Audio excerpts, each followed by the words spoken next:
Hey guys, welcome to the first episode of Super Music Review Man. I am your host, Brandon Tobatto. Some of you may know me from Boo Clan, Radley's Rant, my dozens and dozens of short films, my few feature films and whatnot, etc, etc, etc. Anyway, for my first ever filmed music review, I'm going to be dissecting the album The Campfire Headphase by Boards of Canada. Now, if you don't know who Boards of Canada is, I'll give you a little bit of a backstory. They're brothers originating from Scotland, and they're one of the staples in the ambient electronic genre, just kind of like Aphex Twin is to the ambient dance genre, I guess. Kind of the same thing. Boards of Canada are really defined by their consistent use of analog equipment versus complete digital. They use distorted samples, and they even throw in a few live lyrics here and there, but they're all distorted and weird. And because of the band's use of analog equipment, it gives everything they do this warm, scratchy 70s cartoon feeling that is actually meant to inspire nostalgia and make you think of the past, sometimes the future, but it usually makes you think back. Let me just start off by saying that this album, The Campfire Headphase by Boards of Canada, is in my top 10 albums of all time. It's one of my favorite albums ever. And it actually may be in my top 5, not even my top 10, my top 5. I love the album this much. I first heard these guys when I used to watch, back in 06, I used to watch David Firth's cartoons on fatpie.com, like Salad Fingers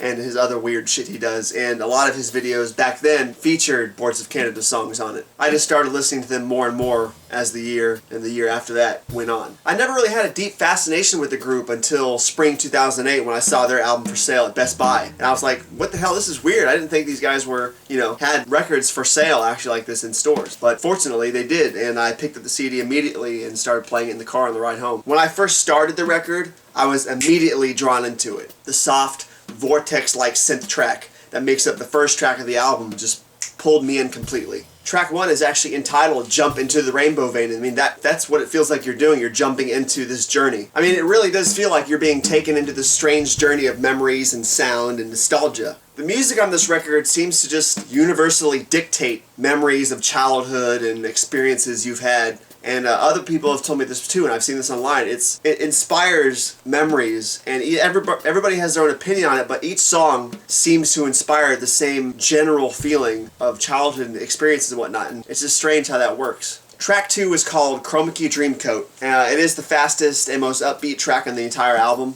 It has crazy guitar riff sample and ghostly synths lacing up the background. This song, along with Dave and Cowboy, is probably the most popular 2 tracks on the entire album, if not Boards of Canada's entire discography. These 2 tracks are probably the most well-known. Chroma Key Dreamcoat has been used countless times in commercials. It's been used a lot on bumps for Adult Swim, as some of you may know. The track is just very full-bodied and fun. It just hits you hard in the face and really sets up the rest of the album for, this is Boards of Canada, this is who we are, this is the music we're making. And the track is great. Anyway, track 3 is a very laid-back summertime mood track. It's called Satellite Anthem Icarus. Again, utilizing soft drum patterns, distorted samples, very ethereal, distant synths and chords, pushed far deep back into the landscape of the track and makes it very full, strange, and mysterious. I don't know, there's something about this track. When I listen to it, I think about smoking a joint out by the river in a midsummer day afternoon and just soaking up the sun. Not that I smoke joints or anything like that, of course not. Anyway, Peacock Tail is track 4. It's probably the most childlike and innocent sounding song on the entire album. Utilizes very downplayed synths and very soft drum patterns. The nostalgic aspect of this track really brings me way back to the childhood memories. Like, I'm talking 2 or 3 years old. I don't know why, but that's what these tracks are supposed to do. They're supposed to make the viewer experience nostalgia, which is, like a reflection on memories of the past, a flashback, kind of like an acid flashback. Not that I do that or anything.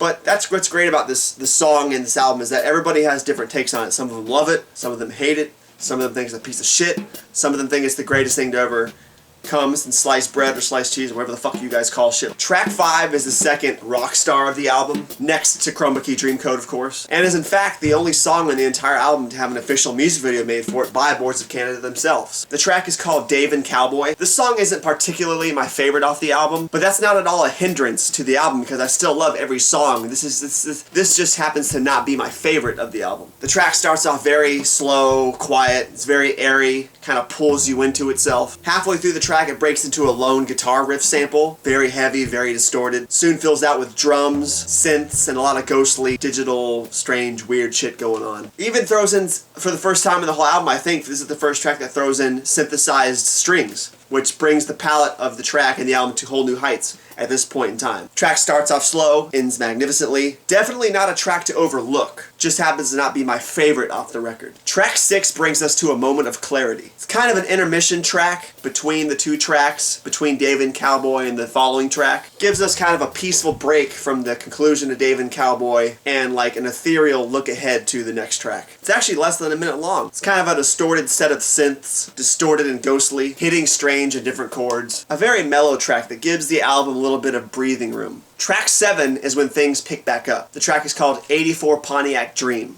And I don't know if this was intentional, but it does feel like something you'd hear in a driving situation, scoping out people, scoping out places, just traveling, maybe by plane, boat, I don't know. It just feels like a song you hear traveling, thinking about nostalgic things, weird situations like that. Very good track, a lot of changes and breaks. Do not overlook this track. Track 8 is where things start getting really, really, really weird. The song is called Sherbet Head. There is no drums on this track. Simply a very, very deep, mysterious bass line, lots of distorted samples, and effects buried deep, deep, deep in the background of the track. And at the front of the track, a very, very, very, very, very, very, very ghostly, disturbing, distorted synth line, key, whatever you want to call it. This track is great and weird and moody and mysterious, but if you are under the effects of psychedelics, you may find this track disturbing and unnerving and kind of, I don't want to hear this right now, I'm going to freak out. So that's my take on track 8, Sherbet Head.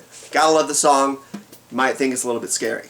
Moving on, track 9 is a very acid trip song, very upbeat, lots of different samples and drum patterns and different things happening across the palette, synths, chords, bass lines, everything. Of course it has the usual faraway samples and sound effects, but what intrigues me the most is that most of the chords, keys, and whatnot on this track are reversed. Instead of coming in soft and tapering off like usual, these fade in gradually and then end abruptly. This gives the track its originality out of the album. Not to say the others aren't original though.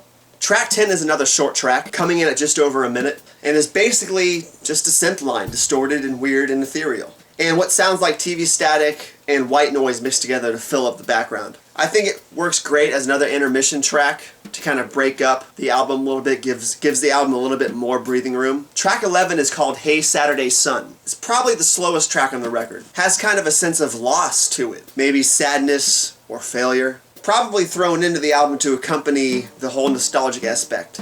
You know, you have sad memories, you have memories of failure. Kind of makes me look back on things and say, you know, I could have done this differently, or it brings me back to sad moods. It's not a bad thing. I do love this track. It's very mysterious and full. Also has a very distorted guitar sample that's pushed way back into the landscape, and it just works awesomely for the track. Track 12. Constants Are Changing. It's probably the second slowest track on the entire record, next to Hey Saturday Sun, of course. It's a very downbeat and resonating track. No drums, just a distorted, guitar riff, white noise, TV static, few synth lines, some scratchy vinyl effects. It falls short of just 2 minutes. It bridges the kind of sad effort of the last track to the stranger depths of the following track. Yes, the album actually gets weirder at this point, somehow. Track 13 is called Slow This Bird Down, and we're nearing the end of the album at this point. But I have to say, it's probably the most exploratory song on the entire record, somehow. Just because of the diverse palette of the song, I think. Bass lines, synths, samples, sound effects, drums, extra percussion tracks, white noise, scratchy vinyl effects, TV static, etc., etc., etc. Listen to this track. Now we finally come to track 14. The track is called Tears from the Compound Eye. Not the last song in the record, but definitely not one to be overlooked. The song is my personal favorite on the entire album, if not the entire Boards of Canada discography. I love, love, love this track. It kind of gives me the feeling of sitting down and pondering my past, present, and future, with good feelings in mind. Aside from all the bullshit that's happened to you in the past, or all the bullshit you think is going to happen to you in the future, this track kind of makes you look on those memories and foresight with good feelings and hopes, instead of maybe the groggy, ill-willed blah of the situations at hand. It kind of like pulls the good memories out of you and helps you look forward to good memories in the future, which if they're in the future, they're not memories, but making good memories in the future, I guess. It's just an all-around good, happy feeling, warm song. It's very ghostly, but it's also a very colorful, mysterious, once again ethereal track. No drums at all, just the vibrance of synths and whatnot. My favorite track off the record.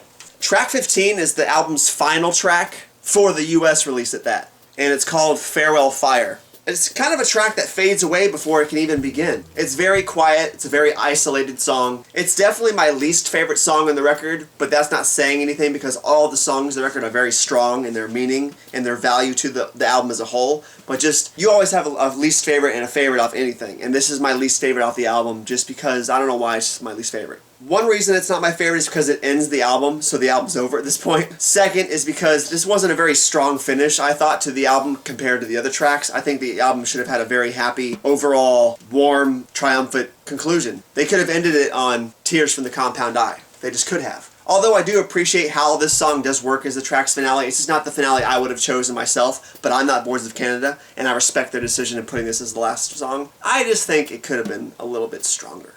Now, if you own or have heard the Japanese release of the album, Campfire Headphase, there is an extra track. It's called Macquarie Ridge. It's an epic, epic, epic track. Features kind of the more diverse array of instrumentation Boards of Canada has used in the past. This track should have been the track to end the album for every release that came out with, not Farewell Fire. It's an epic song that again leaves you looking forward to things that may come. And it's really a shame the US release didn't have this song on the album. Well, that's it guys. My long and intricate review of Boards of Canada's Campfire Headphase album. One of my favorite records of all time. Period. Point blank.